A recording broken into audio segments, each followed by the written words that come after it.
Operation بنیان مرصوص کے خالق اور 10 مئی 2025 کی رات بھارت کو شکست فاش کرنے والے، مودی کے غرور رافیل کو فیل کرنے والے اور جنگ کے فاتح army chief general Syed Asim Munir کو حکومت پاکستان نے فیلڈ مارشل کے عہدے پر ترقی دے دی۔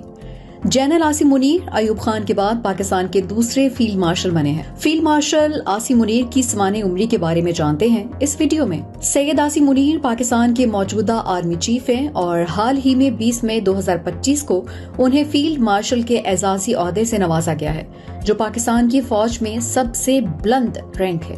جنرل عاصم منیر 1968 میں راولپنڈی، پاکستان میں پیدا ہوئے۔ ان کے والد سید سرور منیر 1947 کی تقسیم کے بعد جلندھر سے ہجرت کر کے پاکستان آئے تھے۔ وہ راولپنڈی کے علاقے دھری حسن آباد میں رہائش پذیر تھے اور F G technical high school Lal Kurti کے پرنسپل اور مسجد قریش کے امام تھے۔ انہوں نے اپنی ابتدائی تعلیم راولپنڈی کے مدرسہ دارالحفظ القرآن سے حاصل کی، جہاں انہوں نے قرآن مجید حفظ کیا اور حافظ قرآن کا اعزاز حاصل کیا۔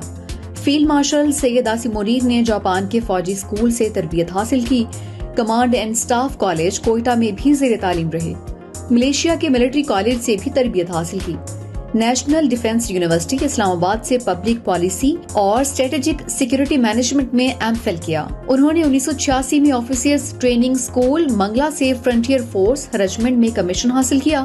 وہ پاکستان آرمی کے ان چند افسران میں شامل ہیں جنہوں نے سارڈ آف آنر جیتا ہے، لیکن دلچسپ بات یہ ہے کہ انہوں نے یہ sword of honour Pakistan military academy سے نہیں بلکہ او ٹی ایس منگلا سے حاصل کیا تھا۔ 2017 میں انہیں ایم آئی کا ڈی جی تعینات کیا گیا۔ اس کے بعد انہیں 8 ماہ کے لیے D G I S I بھی تعینات کیا گیا۔ 2019 میں انہیں کور کمانڈر گجرانوالہ تعینات کیا گیا تھا۔ جنرل عاصم منیر کو 29 نومبر 2022 کو پاکستان کا 17واں چیف آف آرمی سٹاف مقرر کیا گیا۔ انہوں نے جنرل قمر جاوید باجوہ کی جگہ لی۔ ان کی تعیناتی وزیر اعظم شہباز شریف نے صدر عارف الوی کی منظوری سے کی۔ وہ پہلے حافظ قرآن آرمی چیف بھی ہیں، جو پاکستان میں ایک منفرد اعزاز ہے۔ پاک فوج میں وہ مذہبی پس منظر رکھنے کے ساتھ ساتھ انتہائی پروفیشنل اور متوازن مزاج کے آفیسر سمجھے جاتے ہیں۔ آپ سخت مزاج، نظم و ضبط کے قائل اور میڈیا سے دور رہنے والے جنرل مانے جاتے ہیں۔ وہ پاکستان کے پہلے آرمی چیف ہیں جو پہلے ملٹری انٹیلیجنس اور پھر انٹر سروسز انٹیلیجنس کے سربراہ رہ چکے ہیں۔ ان کی کمانڈ میں چند اہم داخلی سیکیورٹی آپریشنز کیے گئے ہیں۔ خاص طور پر بلوچستان اور خیبر پختونخوا میں انہوں نے دشمن کو اپنی حکمت عملی سے کافی نقصان پہنچایا ہے۔ ضرب اسب اور رد الفساد جیسے آپریشنز کے بعد کے اسٹیبلائزیشنز مراحل میں بھرپور کردار بھی ادا کیا تھا۔